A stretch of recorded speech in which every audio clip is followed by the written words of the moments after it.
Hi friends, welcome to my YouTube channel. ನಾನಿವತ್ತು ನಿಮಗೆ paper ಅವಲಕ್ಕಿಯಿಂದ ಮಾಡುವಂಥ ಮಿಕ್ಸ್ಚರ್ನ ಹೇಗೆ ಮಾಡೋದಂತ ತೋರಿಸ್ಕೊಡ್ತೀನಿ.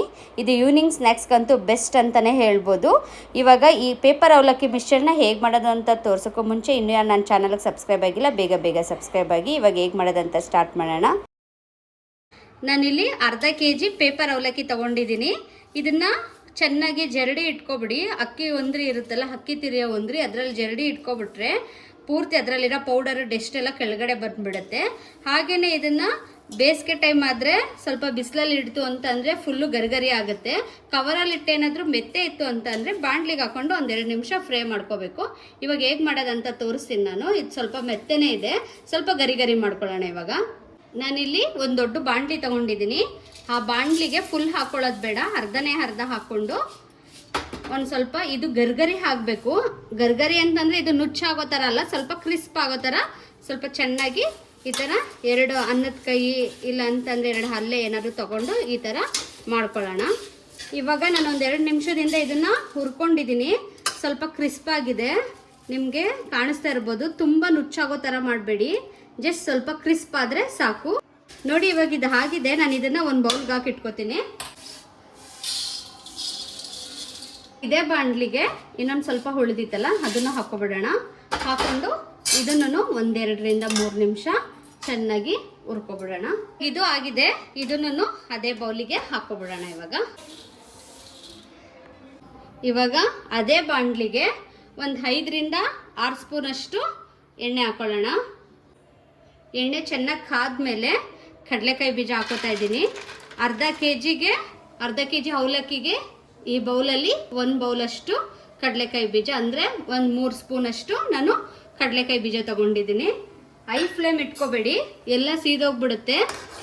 ಮೀಡಿಯಮ್ ಫ್ಲೇಮ್ ಇಟ್ಕೊಂಡೇನೆ ಚೆನ್ನಾಗಿ ಗರ್ಗರಿ ಹಾಕಬೇಕು, ಆ ಥರ ಫ್ರೈ ಮಾಡ್ಕೊಳ್ಳೋಣ.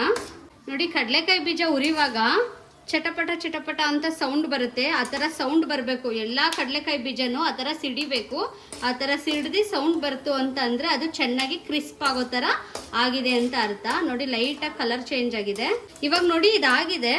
ಇದನ್ನೆಲ್ಲ ನಾನು ಇಲ್ಲಿ ಆಲ್ರೆಡಿ ಅವಲಕ್ಕಿನ ಚೆನ್ನಾಗಿ ಹುರಿದಿಟ್ಕೊಂಡಿದೆ ಅಲ್ವಾ, ಇದೇ ಬೌಲ್ಗೆ ಹಾಕೋತಾ ಇದ್ದೀನಿ. ಇವಾಗ ಎಲ್ಲ ಕಡಲೆಕಾಯಿ ಬೀಜ ನಾನು ಇದಕ್ಕೆ ಹಾಕ್ಕೊಂಡಿದ್ದೀನಿ.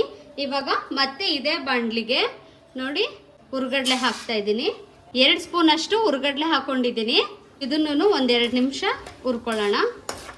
ಈ ಹುರ್ಗಡ್ಲೆನೂ ಆಗಿದೆ. ಇವಾಗ ಇದನ್ನು ತೆಗ್ದು ಸೇಮ್ ಅದೇ ಥರ ಅವಲಕ್ಕಿ ಒಳಗಡೆ ಹಾಕೋತಾ ಇದ್ದೀನಿ ನಾನು ಎಲ್ಲನೂ. ಮತ್ತು ಅದೇ ಬಾಣಲಿಗೆ ನಾನಿಲ್ಲಿ ಕೊಬ್ಬರಿ ತಗೊಂಡಿದ್ದೀನಿ. ಈ ಕೊಬ್ಬರಿನ ನೋಡಿ ಸಣ್ಣದಾಗಿ ಸ್ಲೈಸ್ ಮಾಡಿ ಇಟ್ಕೊಂಡಿದ್ದೀನಿ.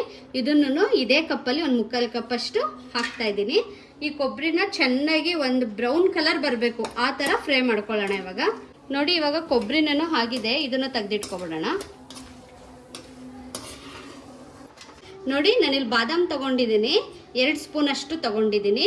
ಇದನ್ನು ಮಧ್ಯ ಸ್ಲೈಸ್ ಮಾಡಿ ಇಟ್ಕೊಂಡಿದ್ದೀನಿ, ನಿಮಗೆ ಕಾಣಿಸ್ತಾ ಇರ್ಬೋದು. ಇವಾಗ ಇದನ್ನು ಹಾಕೋಣ. ಹಾಗೆಯೇ 1-2 ಸ್ಪೂನಷ್ಟು ಗೋಡಂಬಿ ತೊಗೊಂಡಿದ್ದೀನಿ. ಇದೆರಡನ್ನೂ 1-2 ನಿಮಿಷ ಫ್ರೈ ಮಾಡ್ಕೊಳ್ಳೋಣ. ಹಾಗೆಯೇ ಇದಕ್ಕೆ 1-2 ಸ್ಪೂನಷ್ಟು ದ್ರಾಕ್ಷಿನೂ ಹಾಕೋತಾ ಇದ್ದೀನಿ.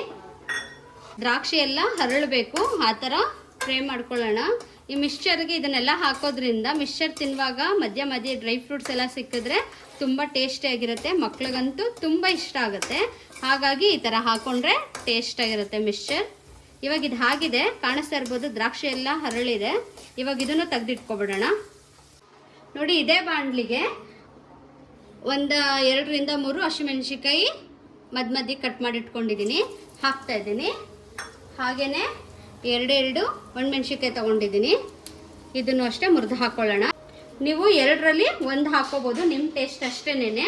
2 ಹಾಕ್ಕೊಂಡ್ರೆ ಟೇಸ್ಟ್ ಚೆನ್ನಾಗಿರುತ್ತೆ. ಹಾಗೆಯೇ ಒಂದು ಅರ್ಧ ಬೌಲಷ್ಟು ಕರಿಬೇವು ಹಾಕೋತಾ ಇದ್ದೀನಿ. ಕರಿಬೇವು ಹಾಕ್ಕೊಂಡ್ಮೇಲೆ 1-2 ಸಲ ಚೆನ್ನಾಗಿ ಮಿಕ್ಸ್ ಮಾಡೋಣ. ಇದು ಕರಿಬೇವಂತೂ ಚೆನ್ನಾಗಿ ಕ್ರಿಸ್ಪಿಯಾಗಿ ಪುಡಿ ಆಗೋ ಥರ ಚೆನ್ನಾಗಿ ಫ್ರೈ ಆಗಬೇಕು, ಆ ಥರ ಹುರ್ಕೊಳ್ಳೋಣ. ನಾನು ಇದೇ ಬಾಣಲಿಗೆ ಇವಾಗ 1 ಸ್ಪೂನಷ್ಟು ಸಾಲ್ಟ್ ಹಾಕೋತಾ ಇದ್ದೀನಿ. 1/4 ಸ್ಪೂನಷ್ಟು ಅರಿಶಿನ. ಇದಿಷ್ಟನ್ನು ಹಾಕ್ಕೊಂಡು ಚೆನ್ನಾಗಿ ಒಂದ್ಸಲ ಎಣ್ಣೆಲಿ ಮಿಕ್ಸ್ ಮಾಡ್ಕೊಬಿಡೋಣ. ಚೆನ್ನಾಗಿ ಫ್ರೈ ಆಗಬೇಕು. ಹಸಿಮೆಣಸಿಕಾಯಿ, ಕರಿಬೇವು ಎಲ್ಲ ಇವಾಗ ನೋಡಿ ಇದಾಗಿದೆ, ಸ್ಟವ್ ಆಫ್ ಮಾಡಿಬಿಟ್ಟಿದ್ದೀನಿ. ಇವಾಗ ಇದು ಎಣ್ಣೆ ಜಾಸ್ತಿ ಇದೆ ಅಂತ ನೀವು ಅನ್ಕೋಬೇಡಿ. ಇವಾಗ ಇದಕ್ಕೇನೆ ನಾನು ಇಲ್ಲಿ ಆಲ್ರೆಡಿ ಎಲ್ಲ ಹುರಿದಿಟ್ಕೊಂಡಿದ್ದೀನಲ್ಲ ಅದನ್ನೆಲ್ಲ ಹಾಕ್ತಾ ಇದ್ದೀನಿ. ಸ್ಟವ್ ಆಫ್ ಆಗಿದೆ, ಬಿಸಿಲೇನೆ ಒಂದು ಕಡೆಯಿಂದ ಎಲ್ಲ ಮಿಕ್ಸ್ ಮಾಡ್ಕೊಬಿಡೋಣ. ಇವಾಗ ಇದು ಬಿಸಿ ಇರುವಾಗಲೇ ಇದಕ್ಕೆ ಇದು ಆಪ್ಷನಲ್, ಬೇಕಂದರೆ ಹಾಕ್ಕೋಬೋದು. ನಾನು ಸಕ್ಕರೆ ಪೌಡರ್ ಹಾಕ್ತಾ ಇದ್ದೀನಿ. ಇದು ತಿನ್ನುವಾಗ ಸ್ವೀಟ್ ಖಾರ ಖಾರ ಇದ್ದರೆ ತುಂಬ ಚೆನ್ನಾಗಿರುತ್ತೆ, ಹಾಗಾಗಿ ನಾನು ಹಾಕ್ಕೋತಾ ಇದ್ದೀನಿ. ನಾನಿಲ್ಲಿ 2 ಸ್ಪೂನಷ್ಟು ಸಕ್ಕರೆ ಪೌಡರ್ ಹಾಕ್ಕೋತಾ ಇದ್ದೀನಿ. ಸಕ್ಕರೆ ಪೌಡರ್ ಹಾಕ್ಕೊಂಡು ಬಿಸಿ ಇರುವಾಗಲೇ ಚೆನ್ನಾಗಿ ಮಿಕ್ಸ್ ಮಾಡ್ಕೊಬಿಡೋಣ. ಇವಾಗ ಇದು ಕ್ಲೀನಾಗಿ ಮಿಕ್ಸ್ ಮಾಡ್ಕೊಂಡಿದ್ದೀನಿ, ಇದು ಕಂಪ್ಲೀಟಾಗಿ ಆಗಿದೆ. ಇವಾಗ ಇದನ್ನು ಒಂದು ಬೌಲ್ಗೆ ಹಾಕಿ ತೋರಿಸ್ತೀನಿ. ನೀವೇನು ಮಾಡಿ ಅಂತಂದರೆ ಗಾಳಿ ಆಡದೇ ಇರೋ ಥರ ಯಾವುದಾದ್ರೂ ಸ್ಟೀಲ್ ಡಬ್ಬ ಇಲ್ಲ ಗ್ಲಾಸ್ದು ಬೌಲ್ ಬಾಟಲ್ ಯಾವುದಕ್ಕಾದರೂ ಹಾಕ್ಕೊಳ್ಳಿ. ತುಂಬ ದಿನ ಇದನ್ನು ಇಟ್ಕೋಬೋದು, ಮಿನಿಮಮ್ 15 ಡೇಸ್ ಇದು ಇಟ್ಕೊಂಡು ತಿನ್ಬೋದು, ತುಂಬ ಚೆನ್ನಾಗಿರುತ್ತೆ. ನಾನು ಇವಾಗ ಇದಕ್ಕೆ ಹಾಕೋತಾ ಇದ್ದೀನಿ. ನೋಡಿ, ನಾನು ಇದನ್ನು ಒಂದು ಬೌಲ್ಗೆ ಹಾಕಿ ಇಟ್ಕೊಂಡಿದ್ದೀನಿ. ಇವತ್ತು ನಾನು ಮಾಡಿರೋಂಥ ಪೇಪರ್ ಅವಲಕ್ಕಿ ಮಿಕ್ಸ್ಚರ್ ನಿಮ್ಮೆಲ್ರಿಗೂ ಇಷ್ಟ ಆಗಿದ್ರೆ ನೀವು ಒಂದ್ಸಲ ಮನೇಲಿ ಮಾಡಿಬಿಟ್ಟು ಹೇಗಿತ್ತು ಅಂತ ಕಮೆಂಟ್ ಮಾಡಿ. ಹಾಗೆ ಇನ್ನು ಯಾರು ನನ್ನ ಚಾನಲ್ಗೆ ಸಬ್ಸ್ಕ್ರೈಬ್ ಆಗಿಲ್ಲ, ಬೇಗ ಬೇಗ ಸಬ್ಸ್ಕ್ರೈಬ್ ಆಗಿ. Bye friends.